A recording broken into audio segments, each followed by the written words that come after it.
여보, 우리 엄마 주는 용돈 있잖아. 좀 더 드리면 안 될까? 지금은 너무 적은 것 같아. 저번에 집에 있을 때 보니까 엄마 옷이랑 가방이 너무 낡았더라고. 그걸 보니까 내 가슴이 너무 아픈 거 있지. 그래서 엄마 옷 한 벌이라도 제대로 사 입으시라고 용돈 좀 더 드리고 싶은데 어때? 당신이 드리면 더 좋아하실 것 같은데. 장모님이 오히려 부담스러워 하실 것 같아. 내가 생각하기엔 지금도 충분히 많은데 한 달에 50만 원이면 적은 건 아니잖아. 우리가 돈을 많이 버는 것도 아니고 장모님은 빌라 월세도 받으시고 연금도 받으시는데 부족한 건 우리 어머니가 부족하지. 아니, 어머니도 연금 받으시고 가끔 소일거리도 하시잖아. 우리 엄마는 몸이 불편해서 아무 일도 못 하신단 말이야. 어머님 용돈 좀만 줄이고 우리 엄마한테 조금만 더 쓰자. 100만 원은 드려야 되지 않겠어? 아니 당신 그게 대체 무슨 소리야. 용돈은 우리가 자식된 도리로 드리는 거지. 그리고 당신 요즘에 우리 어머니한테 너무 소홀하던데 거기다 용돈까지 줄이라고? 진짜 서운하다. 서운해. 지금까지 당신 말 믿으면서 그냥 넘어갔는데 이번 일은 절대 안 돼. 아들은 며느리에게 크게 실망했다고 했어요. 그렇게 둘은 말다툼을 심하게 했고, 지금도 분위기는 냉전이라고 했습니다. 이게 어떻게 된 일일까요? 지금 시어머니 용돈을 줄이고 친정엄마 용돈을 더 주자는 아내의 말에 남편이 반대하며 소리치고 있는데요. 오늘은 열길 물속은 알아도 한길 사람 속을 모른다라는 말이 딱 들어맞는 박점례님의 사연입니다. 어떤 내용의 이야기일지 바로 들어보도록 하겠습니다. 안녕하세요. 저는 하남시에 살고 있는 박점례라고 합니다. 나이는 올해 74이 됐어요. 매번 사연을 보내야지 생각만 하다가 이제야 보내게 되었습니다. 사연을 듣다 보니 만약 제 이야기를 여러분이 들으시면 과연 어떻게 생각을 하실지 궁금해지더라고요. 이야기를 끝까지 들어보시고 어떻게 생각하시는지, 그리고 저는 어떻게 했어야 했는지 많은 조언을 해주시면 제가 남은 인생 살아가는 데 있어 많은 힘이 될 것 같습니다. 오늘 들려드릴 저의 이야기는 저와 아들 부부 사이에 있었던 일이에요. 저에겐 일어날 거라 생각지도 못했던 충격적인 일들의 연속이었습니다. 많은 문제점이 쌓여서 돌이킬 수 없는 지경까지 와버린 이야기입니다.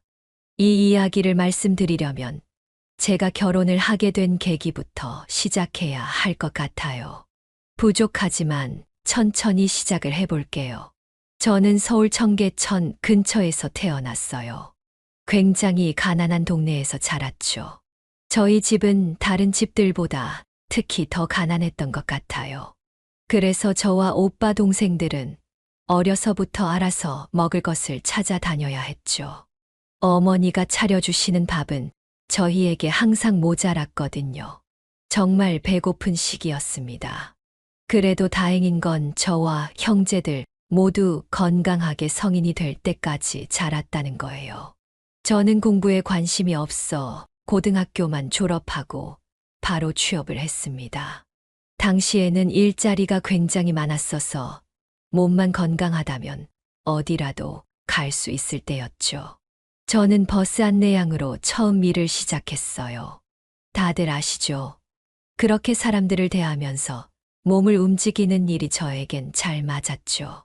그렇게 조금씩 돈을 모아 저는 집으로부터 독립을 하게 되었어요. 다음에 일한 곳은 영화관이었죠. 그곳에서 여러 잡무를 도맡아 했었어요. 보통 제가 했던 일은 남자를 시켰는데 제가 워낙 일을 싹싹하게 잘하니 맡겨주더라고요. 그렇게 1년이 넘게 영화관에서 일을 했고 그 다음엔 명동에 있는 백화점에서 일을 시작했어요. 화장품을 판매하는 일이었죠. 물건도 곧잘 팔곤 해서 자주 보너스를 받았습니다. 하지만 저는 그때 제 인생에서 가장 큰 실수를 하게 되었어요. 바로 남편을 만난 것이었죠. 남편은 백화점에 있는 양복점에서 일하는 직원이었어요. 허우대가 길쭉하고 외모도 괜찮아서 여성들에게 인기가 많은 스타일이었죠. 저는 워낙 머스마같이 생겨서 인기도 없었고 저 또한 남자들에게 그렇게 관심이 많지 않았어요. 저는 가난이 너무 싫어 돈을 많이 벌고 싶었거든요. 그렇기에 당연히 그 남자의 존재는 알고 있었지만 딱히 신경 쓰지 않았죠. 매번 백화점 직원들이 그 남자가 지나갈 때마다 이야기해대는 통에 모를 수가 없었어요. 그런데 어느 날이었어요. 퇴근하고 집에 가려는데 갑자기 폭우가 쏟아졌죠. 저는 우산을 챙겨오지 않아서 발을 동동 구르고 있는데 그 남자가 옆에 오더니 우산을 같이 쓰자고 하더군요. 버스 타는 곳까지 데려다 주겠다고 했어요. 저는 집에는 가야 했기에 염치불구하고 우산을 얻었었죠. 근데 그 남자가 제 어깨에 손을 두를 때 저는 전기가 찌릿하는 느낌을 받았어요. 맞아요. 사랑에 빠진 것이었죠. 참 부끄럽지만 초반에는 제가 구애를 했답니다. 그 이후로 저는 틈만 나면 그 남자에게 가서 애정 표현을 했어요.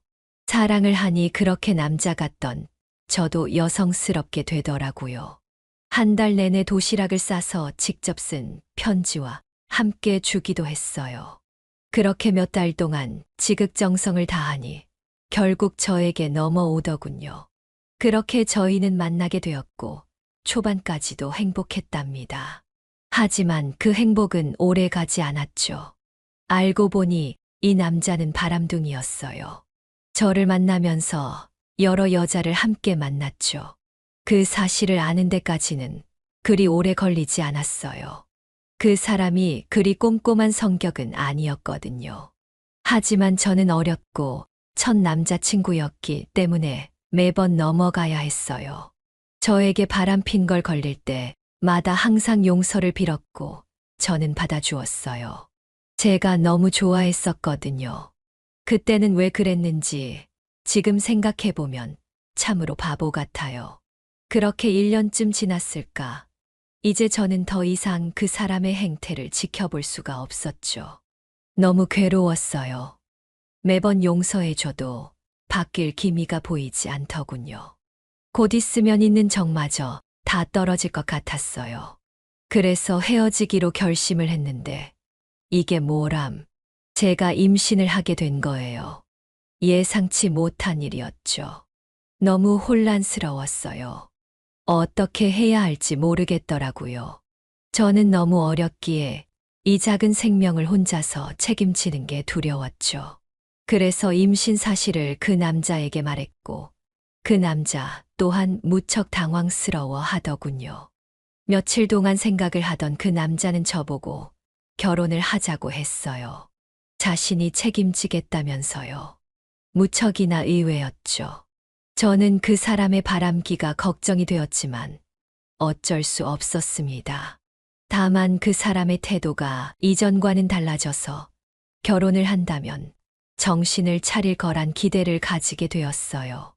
그렇게 저희 둘은 상견례를 하고 급히 결혼식을 치루었습니다. 결혼식을 마치고 나서 2달 뒤에 저는 출산을 하게 되었어요. 아주 귀엽고 이쁜 남자아이였죠. 아이가 2살이 될 때까지는 괜찮았어요. 남편도 열심히 일을 했고 저도 최선을 다해 육아에 전념했죠. 하지만 어느샌가부터 남편은 다시 바람을 피기 시작하더군요. 밖에서 외박을 하기 일쑤였고 주말에는 항상 어딘가 나갔어요. 저와 아이 단 둘만 있는 시간이 점점 늘어났습니다. 그 사람이 밖에서 오면 항상 다른 여인의 향수 혹은 화장품 냄새가 났어요. 알고 보니 같은 동네 미용실 하는 여자와 바람이 났던 거였더라고요. 그것도 유부녀였죠. 저는 도저히 참을 수 없었어요. 당시에 이혼하는 사람은 거의 없었지만 저는 그 사람과 도저히 같이 살 수 없었어요. 그러던 어느 날 저는 남편과 대판 싸움을 했고 별거를 하기로 했어요. 이전에는 그래도 변명이라도 했었는데 결혼하고 나서는 엄청 뻔뻔하게 나오더군요. 그렇게 저희는 주위에는 말하지 않고 따로 살기 시작했고 남편은 달마다 생활비를 보내주었어요. 그 생활비도 1년 후부터는 보내지 않았지만 말이에요. 그 사람은 이후로도 평생 아들을 보러 오지도 않았어요. 연락도 없었고요. 그렇게 저는 홀로 아들을 성인이 될 때까지 키웠습니다. 우리 아들 민호는 정말 저 홀로 키운 귀한 아들이었죠. 남편과 별거를 한 뒤로는 쭉 저와 단 둘이 살았습니다. 저는 민호를 키우기 위해 닥치는 대로 일을 해야만 했고, 그 노력을 알아준 것인지 민호는 늠름하게 잘 커주었어요. 미안한 게 있다면 아이가 너무 철이 빨리 든 것 같았죠. 아버지가 없어서 그렇다는 말을 듣지 않기 위해 나름대로 최선을 다했지만 아마도 부족할 수밖에 없었겠죠. 그래도 저에게 단 한 번 불평불만하지 않은 착한 아이였습니다. 그렇게 아들은 지방에 있는 국립대에 장학금을 받고 갔습니다. 저는 서울에 있었기에 아들이 대학교를 다닐 때는 거의 보지 못했죠. 이후 아들이 군대를 전역하고 대학을 졸업한 뒤 서울에 취업을 하고 나서야 다시금 같이 살기 시작했죠. 아들은 독립할 수 있었지만 조금 더 저와 살겠다고 말했죠. 그렇게 취업을 하고 몇 년이 지났을까 아들은 저에게 어느 여자도 소개시켜주지 않았습니다. 결혼할 생각이 딱히 없는 것처럼 보였어요. 저는 양심의 가책을 느끼기 시작했어요. 저 때문에 결혼을 못하는 것 아닌가 싶었죠. 아버지 없이 키운 것도 미안했고 아들은 저를 모시고 살려고 하는 듯 보였어요. 그래서 저는 아들에게 말했습니다. 민호야, 너도 얼른 좋은 아가씨 만나서 장가를 가야지. 혹시 결혼할 마음은 있니?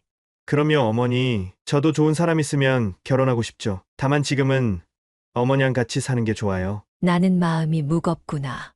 괜히 나 때문에 너가 결혼을 고민하는 것 같아서. 아니에요, 어머니. 무슨 말씀이세요? 정말로 제가 좋아서 그러는 거니까 그런 생각하지 마세요. 정말로 저는 때 되면 어머니한테 며느리도 소개시켜드리고 결혼도 할 거예요. 정말이니? 그럼 다행이구나. 한시름 놓을 수 있겠어. 이제야 처음 말하지만 아버지 없이 자라게 해서 미안하구나. 아니에요. 어머니가 아버지 목까지 전부해 주신 거려. 저는 정말 부족함 없이 자랐어요. 그러니 그런 생각하지 않으셨으면 좋겠어요. 아들은 정말 흰 눈처럼 순수했고 정직했어요. 거기다 성실하고 바른 아이였죠. 하지만 여성들이 보기에 아들을 매력적으로 보기보다는 변변치 않은 노총각으로만 볼 수도 있을 것 같았습니다. 이후 아들은 선을 보곤 했지만 항상 여성들에게 퇴짜를 맞고 오더군요. 그런 일들이 반복되다 보니 점점 아들은 선을 보지 않았고 결혼에 대한 의지도 사라지는 것처럼 보였습니다. 저에게 딱히 말을 하지는 않았지만 결혼에 대해 부정적인 것 같았고 제가 결혼 이야기를 꺼내려고 하면 항상 자리를 피했죠. 하지만 저는 포기하지 않았습니다. 제가 아무리 홀로 민호를 키웠어도 남들과 다르지 않게 마무리까지 지어주고 싶었어요. 저와 같은 삶을 살게 할 수는 없었죠. 아들을 똑 닮은 손주를 보고 싶은 욕심도 있었어요. 하지만 더 아들에게 부담을 줄 순 없었죠. 그러던 어느 날이었어요. 저는 여전히 일을 하고 있었고 그 돈을 꼬박꼬박 은행에 저금을 했죠. 저는 당시의 돈을 주급으로 그리고 현금으로 받는 일을 하고 있었기에 매주 은행에 가서 돈을 입금해야 했습니다. 가끔씩 아들이 함께 가주기도 했어요. 그러다 보니 은행에서 자주 마주치는 다른 손님들이나 일하는 직원들과 자연스레 친분이 생기기 시작했어요. 어느 때와 마찬가지로 아들과 은행에 같이 갔습니다. 근데 제가 입금을 하고 다른 적금 들 것이 없나? 상담을 받는 중에 옆을 보니 아들이 비슷한 또래의 아가씨와 이야기를 나누고 있는 것을 보았습니다. 그 아가씨는 은행 직원이었고 자주 어머니를 모시고 은행에 오는 제 아들이 궁금해서 말을 걸었다고 했습니다. 그럴 수도 있다고 생각했어요. 젊은 아들과 어머니가 같은 날 같은 시간 매번 은행에 똑같이 오니 어떤 사연인지 궁금했겠죠. 그 이후로 아들과 저는 은행에 갈 때마다 그 아가씨와 이야기를 했어요. 아들도 관심이 생겼는지 제가 은행에 가는 날이면 무조건 따라오더라고요. 아가씨 괜찮은 적금 상품으로 옮기고 싶은 데 있을까? 제가 찾아봐 드릴게요. 어머니, 알아보니까 지금 든 상품도 충분히 괜찮으시고 1년은 더 가지고 계셔도 될 것 같아요. 만기 되시면 더 좋은 상품으로 제가 추천드릴게요. 고마워요. 오늘도 아드님이랑 같이 오셨네요. 참 사이가 좋으신 것 같아요. 내 아들이지만 정말 괜찮은 남자예요. 이제 결혼만 하면 좋겠다 싶어요. 아드님이 아직 결혼 안 하셨어요? 저는 그렇게 매번 조금씩 아들에 대한 이야기를 그 아가씨에게 은근슬쩍 하기 시작했어요. 근데 그 아가씨도 동네 근처에 사는지 가끔 밖에서 마주치기도 했어요. 그럴 때면 그 아가씨가 먼저 아는 척을 해주었고 아들과 단둘이 이런저런 이야기를 하더군요. 저는 그럴 때면 단둘이 있을 수 있게 자리를 피해 주었어요. 둘은 만날 때마다 각자의 어머니 이야기를 하기도 하고 취미에 대해 이야기를 하기도 하면서 자연스럽게 개인적인 이야기까지 나누는 사이가 되었다고 하더군요. 나중에 알게 된 사실인데 그 아가씨의 아버님도 일찍 돌아가셔서 어머니랑만 살고 있다고 하더라고요. 그렇게 은행에 갈 때마다 둘은 짬을 내서 단 5분이라도 이야기를 했어요. 민호 씨는 결혼 생각 없으세요? 저요, 있죠. 있는데 마땅한 사람이 없네요. 친구들은 다 가고 저만 남았는데 걱정이 되긴 하네요. 그냥 어머니 모시며 홀로 살까 봐요. 에이, 민호 씨는 괜찮은 사람이에요. 꼭 좋은 사람 만나서 결혼할 수 있으실 거예요. 근데 마음은 이해해요. 아버지가 일찍 돌아가시고 어머니가 홀로 저를 키우셨거든요. 그래서 저도 어머니에 대한 마음이 남달라요. 그래서 어머니를 가까이 모시며 살고 싶은 마음이 있어요. 그렇게 둘은 공통점이 있었고 제게 모든 걸 말해주지는 않았지만 민호와 선화라는 아가씨는 종종 안부를 묻는 사이로 발전해가는 듯 보였습니다. 민호도 그렇고 그 아가씨도 그렇고 서로를 요즘 젊은 사람 같지 않게 효심이 가득한 사람이라 생각해 마음에 들어하는 것 같더군요. 그렇게 시간이 지나던 어느 날 두 사람은 진지하게 만나게 되었다고 아들이 제게 말해 주었습니다. 어머니, 저 선화 씨랑 결혼을 전제로 만나기로 했어요. 처음 은행에서 봤을 때부터 괜찮다고 생각했는데 알아가면 알아갈수록 더 진국 같은 사람이라고 생각이 들어요. 그래서 진지하게 만나보려 하는데 어머니도 응원해 주세요. 저는 무척 기뻤죠. 응원이 아니라 제가 도움이 될 수 있는 거라면 뭐든지 해주고 싶었어요. 그렇게 둘은 이쁜 연애를 시작하게 되었죠. 얼마 뒤에는 저에게 인사를 하고 싶다며 찾아왔습니다. 벌써부터 부담 주기도 싫고 해서 한사코 거절했지만 꼭 인사를 와야겠다고 하더라고요. 그렇게 집에 와서 정식으로 인사를 받고 저는 저녁을 차려주었습니다. 저녁을 먹고 치우는 와중 둘이 이야기하는 소리가 들리더군요. 결혼하고 나면 우리가 어머님들 모셔야 할 텐데 어떻게 해야 할지 모르겠네.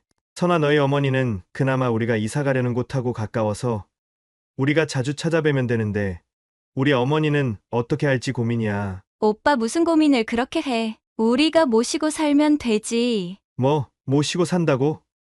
너 정말 괜찮아? 나야 전혀 상관없지. 어머니야 항상 친절하시고 나를 딸처럼 생각해 주시니깐. 다만 어머니가 불편해하지 않으실지 모르겠네. 저번 명절에 찾아뵀을 때도 왜 미리 사서 시집살이를 하려고 그러냐고 하셨거든. 괜히 우리가 오버하는 거 아닌가 싶기도 해. 너 말이 맞네.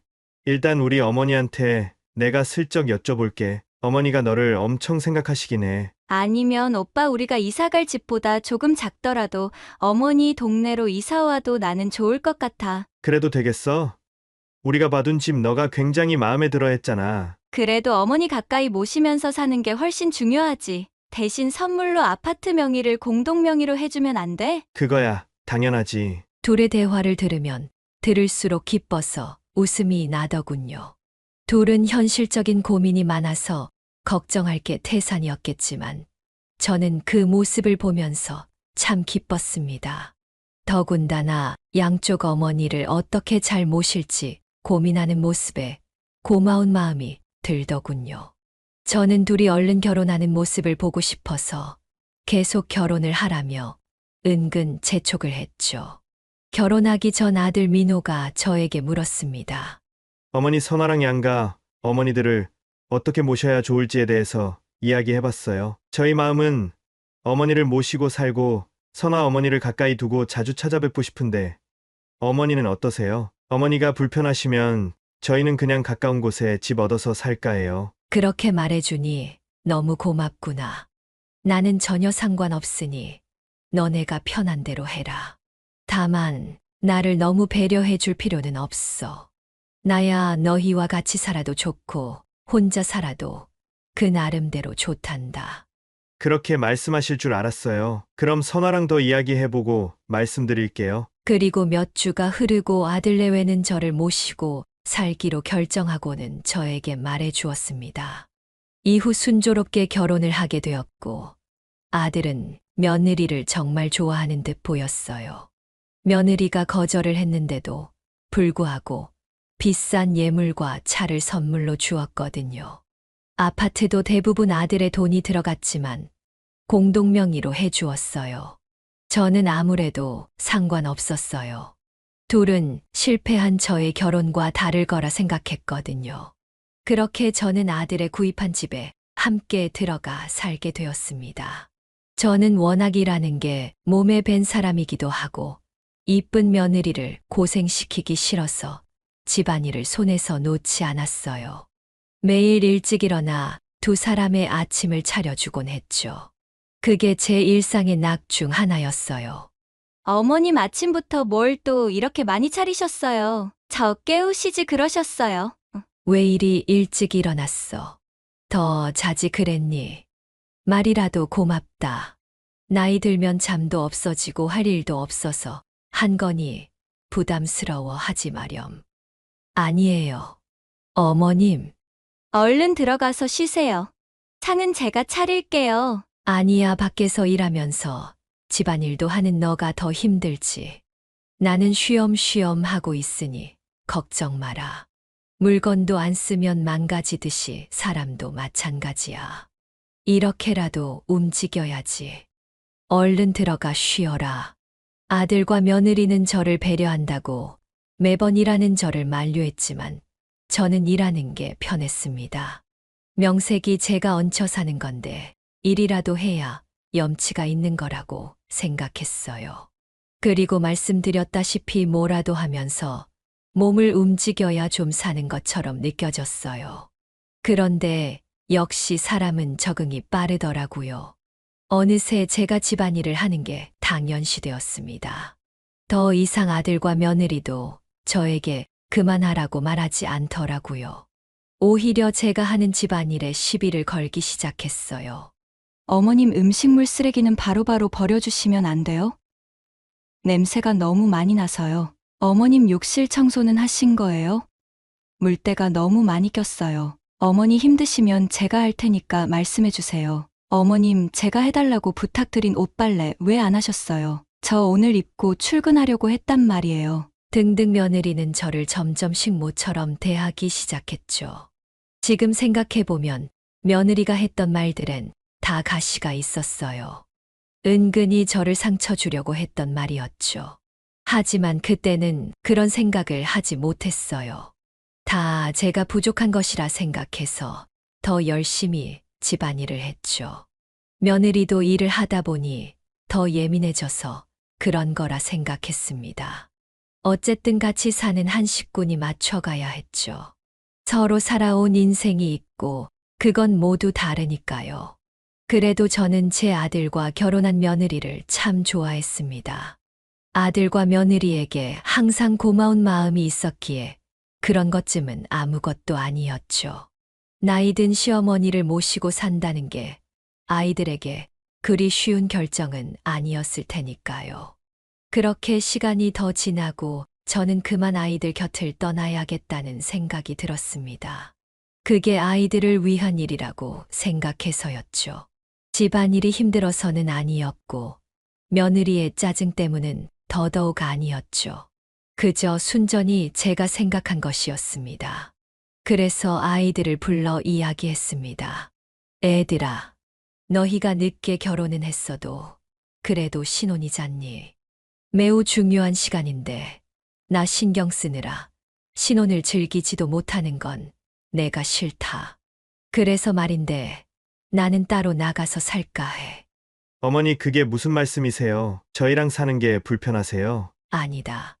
나는 정말 너희와 같이 사는 게 좋았어. 하지만 내가 살던 곳이 그립기도 하고 그곳에서 오래 살아서 내가 아는 사람들이 다 거기 있잖니. 그래도 어머니 아프시면 병원도 저희가 모시고 가야 하고, 여기서도 친구분들 몇 분 계시잖아요. 그렇게 말해주니 고맙구나. 그래도 보내주면 안 되겠니? 거기서도 자주 연락하고 시간 될 때마다 너희 보러 올 거란다. 그게 어머님 뜻이라면 저희는 따를게요. 다만 더 생각을 해주세요. 저희는 어머니랑 같이 사는 게 전혀 불편하지 않아요. 혹시 저희가 부족한 게 있었다면 말씀해주세요. 저는 그렇게 저를 붙잡아주는 아이들에게 고마움을 느꼈습니다. 아들은 계속해서 자기들이 불편하게 한 것이 있는지 물었고, 저는 전혀 아니라고 말했죠. 며느리는 아들을 내보내고 나서 저에게 할 말이 있는지 따로 저에게 와서 말했죠. 어머님 생각해보니 어머니가 저희랑 지내면서 불편하셨을 수도 있겠다는 생각이 들어요. 제가 일을 하다 보니 어머니 일도 많이 못 도와드리고 저희 신경 쓰시느라 매번 거실에도 잘 안 나오셨잖아요. 죄송해요. 저희가 최대한 어머니를 편하게 해드렸어야 했는데. 아니다. 나는 정말 괜찮다. 너희는 최선을 다해 주었어. 너가 민호를 잘 설득해 줄 수 있겠니? 이대로면 절대 나를 보내지 않을 것 같아서 그런다. 네, 어머니, 제가 남편은 잘 설득할 테니 걱정 마세요. 좀 멀어지더라도 저희가 자주 찾아뵙고 연락드리면 되죠, 뭐. 그래, 고맙구나. 그렇게 저와 며느리의 설득으로 아들은 마지못해 제가 다시 원래 살던 곳으로 가는 걸 받아들였어요. 저는 한 달 정도 짐을 잘 정리하고 원래 살던 곳 근처로 이사를 하게 되었어요. 며칠 동안은 아들이 매일 전화해서 저의 안부를 묻더군요. 그리고는 저에게 사는 게 불편하면 언제든 다시 돌아오라고 말했어요. 저는 최대한 밝은 목소리로 아들에게 괜찮다고 말해 주었습니다. 집에 혼자 있으니 왠지 모르게 마음이 편하더군요. 아들과 며느리가 드디어 진정한 신혼기간을 지낼 수 있을 것 같아서 기분이 좋았습니다. 더군다나 아이들이 저 때문에 아이를 가지지 못하는 것 같았거든요. 저는 제가 없으면 그래도 빠른 시일 내에 손주를 볼 수 있지 않을까 하는 기대를 했습니다.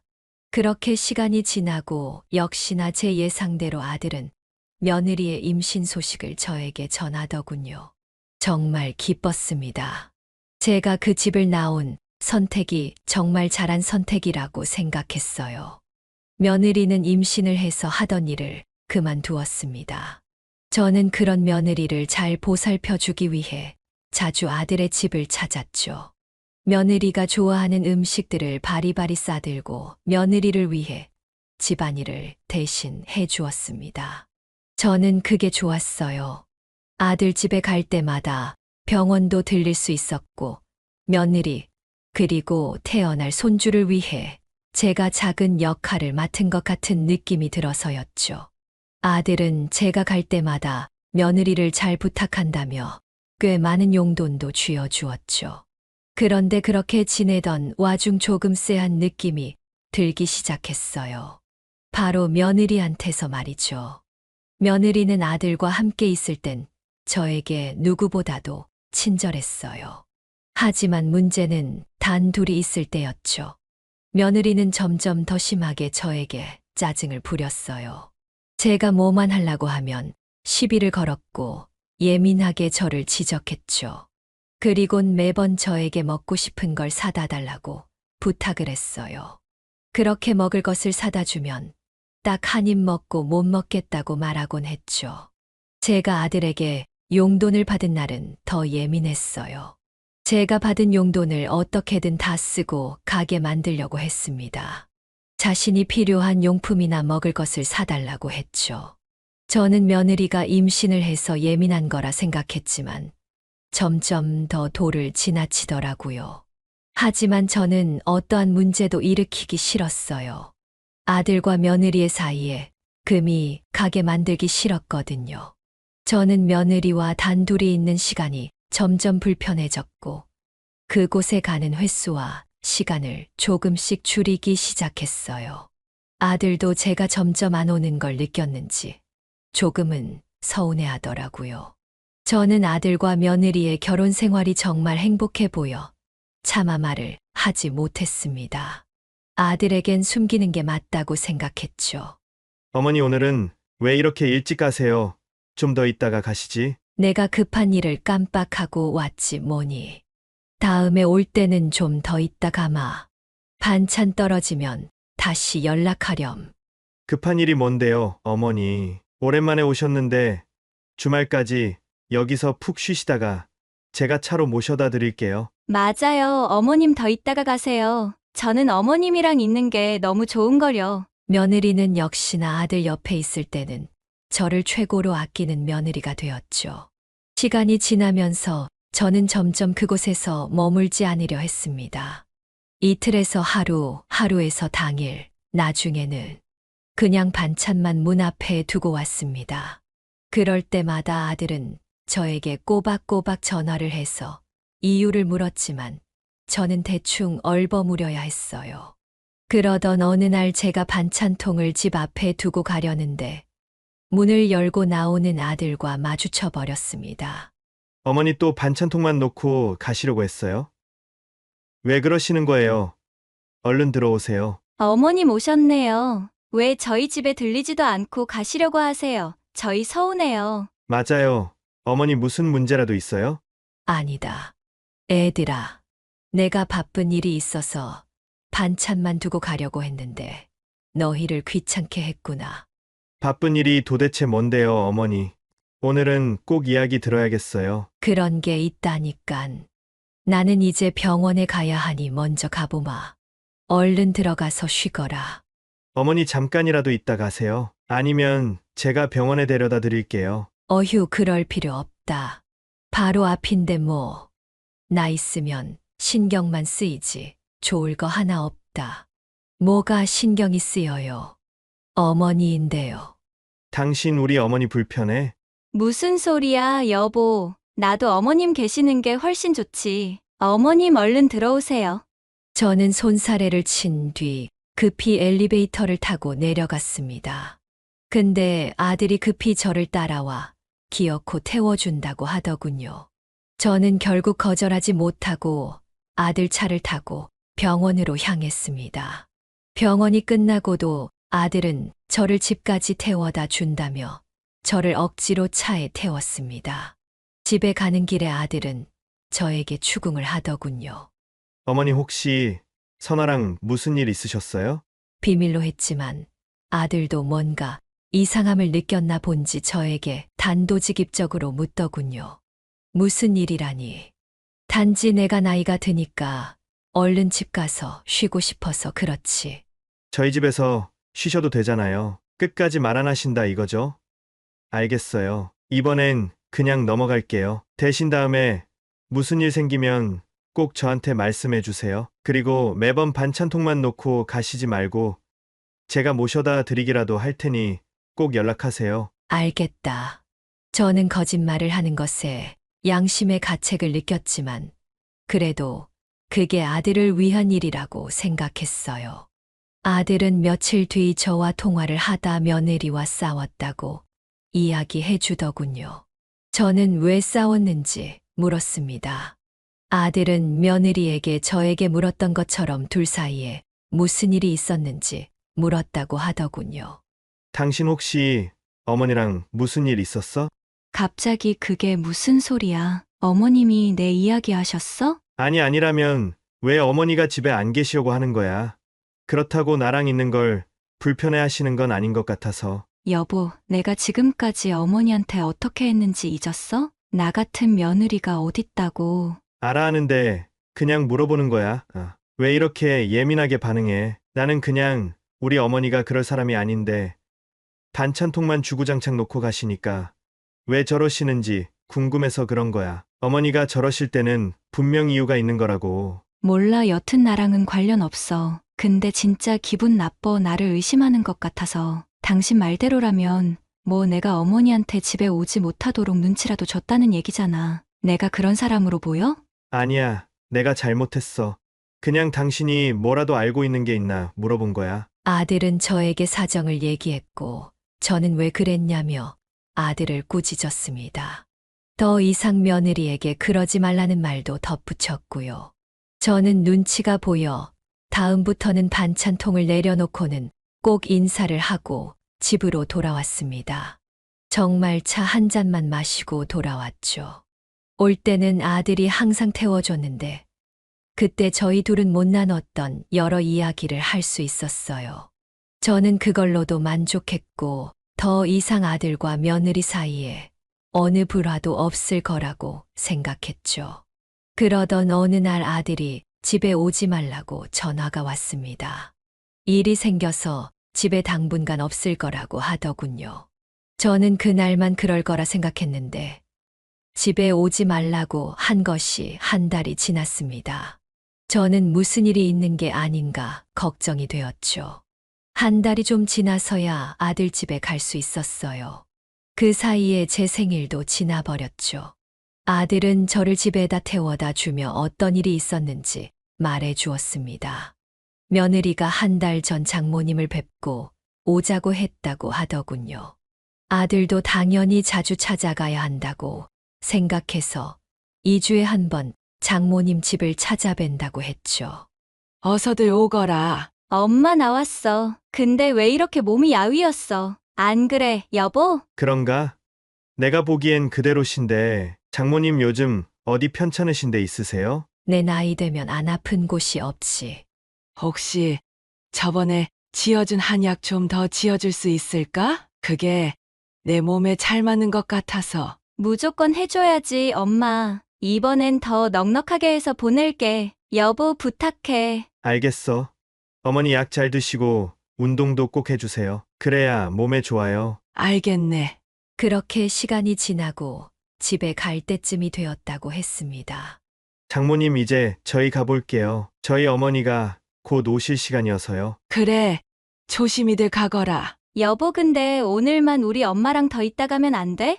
어머니는 매주 오시니까 이번 주만 집에서 쉬시라고 해. 아니면 당신만 다녀오든지. 아니야, 그래. 당신 말대로 하자. 어머니한테는 내가 잘 말씀드릴게.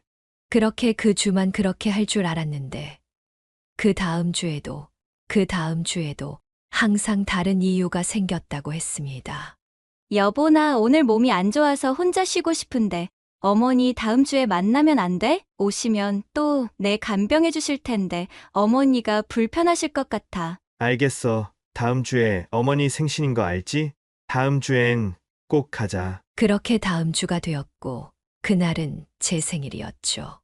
여보, 나 몸이 너무 무거워서 움직이질 못하겠어. 뱃속의 아가가 계속 꿈틀거리네. 어머니한테 죄송하지만 혹시 다음번에 만나면 안 될까? 그게 무슨 소리야. 오늘이 어머니 생신인데 어머니가 얼마나 기다리시겠어. 내가 부축 도와줄게. 도저히 못 가겠으면 나라도 다녀올게. 여보, 이런 나를 두고 가겠다고? 어떻게 그럴 수 있어. 당신 없을 때 무슨 일이라도 생기면 나 혼자 어쩌라고. 지금 몇 주째야. 혹시 어머니 보기 싫어서 그러는 거야? 무슨 소리를 그렇게 해. 내가 어머니가 싫었으면 이렇게 어머니 생신 선물까지 준비했겠어? 아들은 의심은 했지만 억울해하는 며느리의 말을 믿을 수밖에 없다고 말했죠. 그러면서 저에게 생일날 오지 못한 것에 대해 미안하다고 했습니다. 저는 너무 신경 쓰지 말고 며느리만 신경 쓰라고 말해 주었죠. 하지만 아들은 이것뿐만이 아니라고 했습니다. 바로 어제도 둘이 한바탕 싸웠다고 하더군요. 여보, 우리 엄마 주는 용돈 있잖아. 좀 더 드리면 안 될까? 지금은 너무 적은 것 같아. 저번에 집에 있을 때 보니까 엄마 옷이랑 가방이 너무 낡았더라고. 그걸 보니까 내 가슴이 너무 아픈 거 있지. 그래서 엄마 옷 한 벌이라도 제대로 사 입으시라고 용돈 좀 더 드리고 싶은데 어때? 당신이 드리면 더 좋아하실 것 같은데. 장모님이 오히려 부담스러워 하실 것 같아. 내가 생각하기엔 지금도 충분히 많은데 한 달에 50만 원이면 적은 건 아니잖아. 우리가 돈을 많이 버는 것도 아니고 장모님은 빌라 월세도 받으시고 연금도 받으시는데 부족한 건 우리 어머니가 부족하지. 아니, 어머니도 연금 받으시고 가끔 소일거리도 하시잖아. 우리 엄마는 몸이 불편해서 아무 일도 못 하신단 말이야. 어머님 용돈 좀만 줄이고 우리 엄마한테 조금만 더 쓰자. 100만 원은 드려야 되지 않겠어? 아니 당신 그게 대체 무슨 소리야. 용돈은 우리가 자식된 도리로 드리는 거지. 그리고 당신 요즘에 우리 어머니한테 너무 소홀하던데 거기다 용돈까지 줄이라고? 진짜 서운하다. 서운해. 지금까지 당신 말 믿으면서 그냥 넘어갔는데 이번 일은 절대 안 돼. 아들은 며느리에게 크게 실망했다고 했어요. 그렇게 둘은 말다툼을 심하게 했고, 지금도 분위기는 냉전이라고 했습니다. 그 후로 둘이 화해를 했지만, 이전보다 분위기는 냉랭해졌더라고요. 그렇게 몇 주가 지나고 아들은 장모님이 암 진단을 받으셨는데, 수술을 받으셔야 한다고 저에게 말하더군요. 전화기 밖으로 우는 며느리의 목소리가 들렸습니다. 저도 급히 준비해서 사돈에게 가니 며느리와 부둥켜 울고 있더군요. 유방암일기였습니다. 생존율이 99%라고 하더라고요. 조기 발견을 해서 다행이었습니다. 의사 선생님은 수술하면 그렇게 걱정하지 않아도 된다고 말했죠. 저는 사돈과 며느리를 잘 다독여주고는 집으로 돌아왔습니다. 아들내외한테도 당분간 사돈에게 신경을 쓰고 나는 신경 쓰지 말라고 말했죠. 하지만 아들과 며느리는 그 상황에서도 자주 다툰 듯 했습니다. 여보, 우리 엄마 간병인이 필요할 것 같아. 아니 어머니 수술도 다 잘 되시고 통원 치료를 받으시는데 무슨 간병인이야. 간병인이 한두 푼도 아니고. 당신 말을 무슨 그렇게 해? 우리 엄마 원래 편찮으신 거 몰라? 나 혼자 임신한 몸으로 엄마 모시려니까 너무 힘들어서 그래. 아니 나도 그렇게 하고 싶은데 우리 사정도 있잖아. 우리가 돈이 많은 것도 아니고 간병인 하루 부르는데 얼만 줄 알아? 당신 어머니였으면 당장 했을 거잖아. 맞지? 우리 엄마라서 그런 거잖아. 아들은 결국 간병인을 두고 생활하게 되었다고 했습니다. 보험 적용도 안 되고 중증 환자도 아니어서 자기 돈이 많이 나가긴 했지만 만약 안 했다면 며느리가 가만히 있지 않았을 거라 했습니다. 그 말을 듣고 생각해 보니 벌써 며느리가 저에게 연락을 따로 한 지도 1년이 지났더군요. 하지만 이게 끝이 아니었습니다. 매우 충격적인 일이 벌어졌죠. 사돈도 많이 회복되었고 둘의 사이도 괜찮아질 무렵이었습니다. 며느리는 출산을 2달 정도 앞둔 상태였죠. 아들은 그날 마침 출장일이 일찍 끝나게 되었고 맛있는 걸 시켜서 아내랑 같이 먹기 위해 집으로 갔습니다. 보통 자신이 돌아오면 문 앞으로 나와서 반겨주는데 그날따라 집이 조용했다고 했습니다. 며느리의 통화 소리가 들렸고 전화를 하느라 자신이 들어온 것을 모른 듯 했습니다. 아들은 장난기가 돌아서 몰래 놀래켜주기 위해 조심히 안방으로 향했습니다. 근데 들리는 며느리의 통화 내용이 심상치 않았죠. 아직은 몰라. 다행이지. 빨리 낳는 게 상책이야. 어떻게 알겠어. 우리 일은 그때 가서 다시 얘기하자. 아들은 아내가 뭔가 숨기고 있다는 것을 직감적으로 알았습니다. 그때 며느리는 아들이 집에 왔다는 것을 눈치채고 후다닥 전화를 끊었어요. 당신, 왜 이렇게 일찍 왔어? 출장 일찍 끝나서 바로 집 왔지. 근데 왜 이렇게 당황해? 아니, 집에 올 사람이 없는데 누가 안방문 잡고 있으니 안 놀라겠어? 근데 누구랑 통화한 거야? 후다닥 끄는 것 보니 내 욕하고 있었던 거 아냐? 아니야, 무슨 당신 욕을 해. 그냥 친한 친구야. 혹시 통화하는 거 엿들은 거 아니지? 무슨 소리 하는지 못 들었어. 그럼 됐어. 며느리는 눈을 잘 마주치지도 않은 채 당황한 채로 자리를 급히 떴습니다. 아들은 그런 며느리가 일심쩍어 그녀가 자는 사이 아내의 휴대폰을 챙겨 나왔습니다. 아내를 의심하는 것이 양심에 찔렸지만 분명 며느리는 뭔가를 숨기고 있었죠. 아들은 얼른 확인하고 자신의 의심을 없애고 싶었습니다. 근데 아들은 아내의 휴대폰을 보고 엄청난 충격을 받고 말았죠. 아들은 아까 통화한 사람의 이름을 보니 강수지라고 되어 있다는 걸 알았습니다. 하지만 녹음된 통화를 들어보니 남자 목소리였다고 하더군요. 지금 집에 아무도 없는 거 확실하지? 그럼 지금 남편 출장 중이라 아마 오늘 늦게나 들어올 거야. 우리 아이는 잘 자라고 있어. 야, 말 조심해. 누가 이 사실이라도 알게 되면 나는 진짜 끝이야. 그니까 나랑 결혼하자니깐. 나도 그러고 싶었지.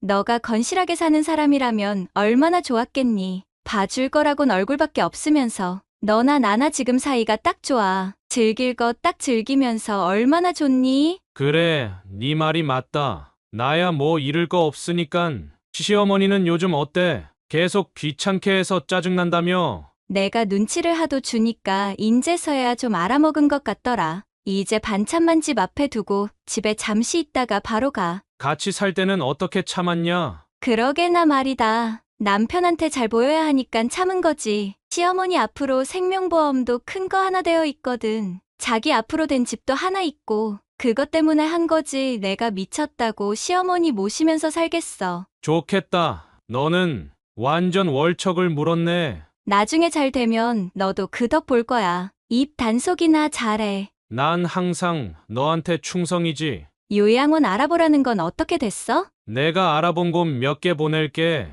근데 시어머니가 가시겠어? 요즘 남편이 매번 시어머니 안 챙기냐고 계속 뭐라고 하는데 짜증나 죽겠어. 이젠 정말 한계 지점이야. 남편한테 잘 말해서 어떻게든 요양원에 보내야지. 그래. 어쨌든 아이 문제는 안 들켰다는 거잖아. 아직은 몰라. 다행이지. 빨리 낳는 게 상책이야. 어떻게 알겠어. 우리 일은 그때 가서 다시 얘기하자. 아들은 너무 충격적이라 당시에는 현실감이 없었다고 하더군요. 꿈이라고 생각할 정도였으니까요. 저 또한 그 이야기를 듣고 어떻게 해야 할지를 모르겠더라고요. 아들을 달래줘야 할지 화를 내야 할지 당장 달려가 며느리의 머리채를 잡아야 할지를요. 살면서 처음 당해보는 어처구니 없는 일이었으니까요. 저는 우선 분노에 차오른 아들을 진정시키려 했습니다. 하지만 통하지 않더군요. 아들은 똑같이 해줄 거라며 복수심에 차올랐죠. 항상 침착한 아들이 그렇게 화난 모습을 보는 건 처음이었습니다. 저는 어떻게 했어야 했을까요? 저는 결국 아들에게 하고 싶은 대로 하라고 했습니다. 며느리가 임신한 애가 우리 아들의 자식이 아니라는 것에 저도 온갖 정이 다 떨어졌거든요. 결국 아들은 다음 날 바로 자신의 장모에게 갔습니다. 장모는 아직 집에서 요양 중이었죠. 간호하는 아줌마는 돌려보낸 뒤 장모에게는 좋은 곳에 간다고 하고 지방의 요양원으로 데려갔습니다. 장모는 당황했지만 아들은 며느리와 다 상의된 일이라고 못을 박았죠. 그리고는 곧바로 다시 서울로 올라왔습니다. 밤늦게까지 집에 들어오지 않자 며느리는 아들에게 전화를 했습니다. 당신 어디길래 아직도 안 와? 당신 어머니 요양원에 데려다 드리고 왔어. 뭐? 당신이 그렇게 아끼던 어머니, 네가 우리 어머니 보내려던 요양원에 놓고 왔다고. 피 먹었어? 알아서 데려가. 그리고 당신 나올 때 당신 짐 다 챙겨서 나가. 여보, 왜 그래 갑자기? 정신 나갔어? 우리 엄마 아픈 거 몰라? 정신 나간 건 누군데 내가 모를 것 같았어? 얼른 짐이나 챙겨서 당신 어머니나 챙기러 가. 둘의 언성은 점점 더 높아지기 시작했죠. 아니 도대체 왜 그러는데? 너 통화한 거 다 들었어. 감히 네가 다른 남자랑 바람을 피고 그 애를 가져? 그리고 나와 어머니를 속이고? 그리고 네가 지금까지 우리 어머니한테 막대한 것도 다 알아. 아니야 여보, 오해야. 여기 와서 나랑 이야기 좀 하자. 내가 다 설명할게. 웃기는 소리 하지 마.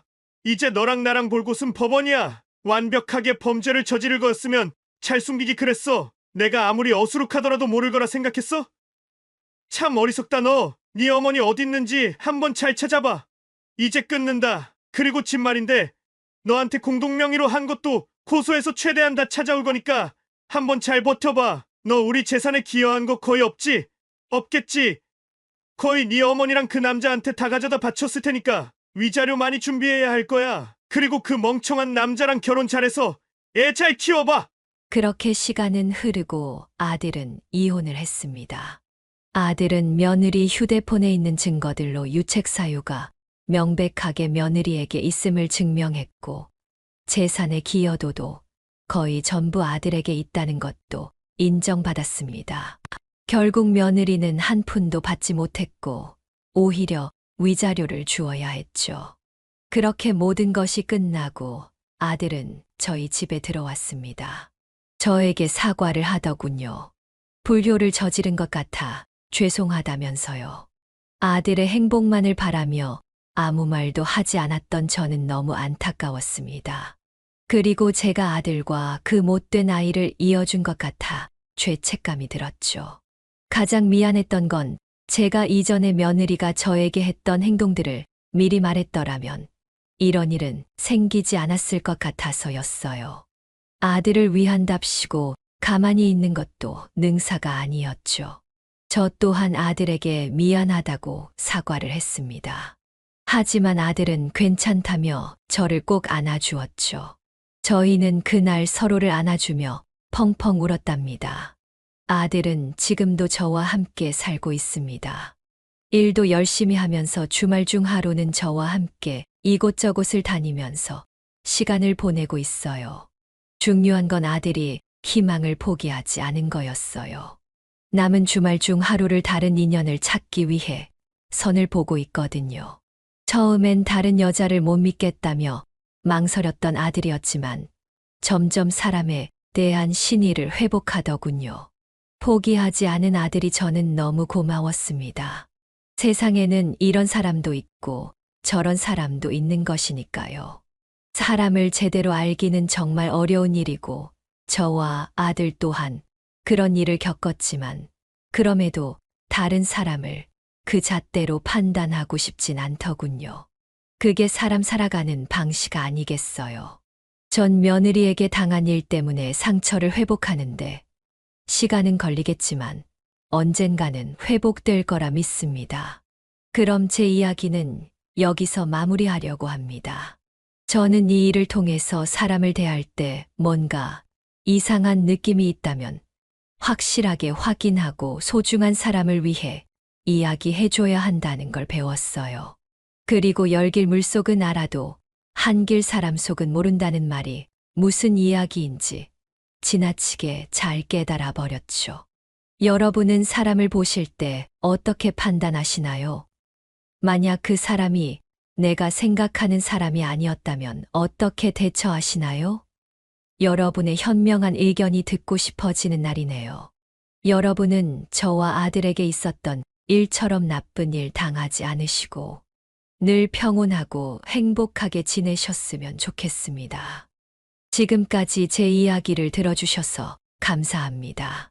네, 오늘 이야기는 어떠셨나요? 오늘 이야기를 듣고 어떻게 생각하시는지 어머님, 아버님의 생각을 댓글로 공유해주세요. 저는 또 다른 사연으로 찾아뵙겠습니다. 사연을 보내주신 어머님, 아버님들의 이야기를 듣고 공감해주시는 구독자분들이 벌써 3,000명을 넘어섰는데요. 좋아요, 구독, 알람 설정을 통해 따뜻한 정을 나눌 수 있게 앞으로도 함께 해주세요. 어머님, 아버님의 삶의 지혜와 경험을 나눌 수 있는 통로가 되겠습니다. 오늘도 인생을 바꾸는 관점을 통해 사연을 들어주셔서 감사합니다.